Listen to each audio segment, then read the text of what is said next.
Hello guys, welcome back to my channel. তো চললাম আরও একটি নতুন ব্লগ ভিডিও নিয়ে। আশা করছি সবাই ভালো আছো আর আমিও খুব ভালো আছি।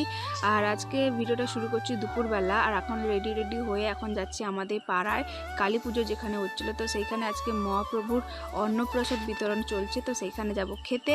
আর ফাইনালি চলেও এসছি, আর মার সাথেই এসছি। আর দেখতেই পাচ্ছ তোমরা যে এখানে অনেক মানুষজনই খেতে টেতে বসছে। তো দুপুর 12টা থেকেই শুরু হয়েছিল খাওয়া দাওয়া। তো এখন দুটোখানি বাজে, তো দেখতে থাকো ভিডিওটা। মহাপ্রসাদ, মহাপ্রভুর মহাপ্রসাদ বিতরণ চলছে। যারা এখনো গ্রহণ করেননি চলে আসুন, মহাপ্রসাদ গ্রহণ করুন, মহাপ্রসাদ গ্রহণ করুন, অন্নপ্রসাদ গ্রহণ করুন।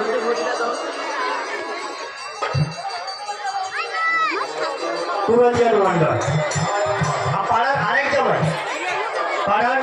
আরেক জামাই পুরঞ্জন মন্ডল। প্রতি বছর তার কাছ থেকে আমরা এইভাবেই সাহায্য পেয়ে থাকি। তিনি 4000 টাকা দিয়ে আমাদের দিকে সাহায্যের হাত বাড়িয়ে দিয়েছেন। পুরঞ্জন মন্ডল, সবার আমরা মঙ্গল কামনা করি, ভগবানের কাছে প্রার্থনা করি, ভগবান সবাইকে ভালো রাখো। তো ফাইনালি আমি খাওয়া দাওয়া করে এখন বাড়ি ফিরছি। আর বাড়ি ফেরার পথে আমার পিসির বাড়িতে এই ফুলটা কি সুন্দর হয়েছিল, তো এখানে একটা ছবি তোলার জন্যই গেছিলাম। তো চলো গাইজ, আজকের ভিডিও এখানেই শেষ করছি। দেখা হচ্ছে পরের কোনো ভিডিওতে, ততক্ষণের জন্য টাটা।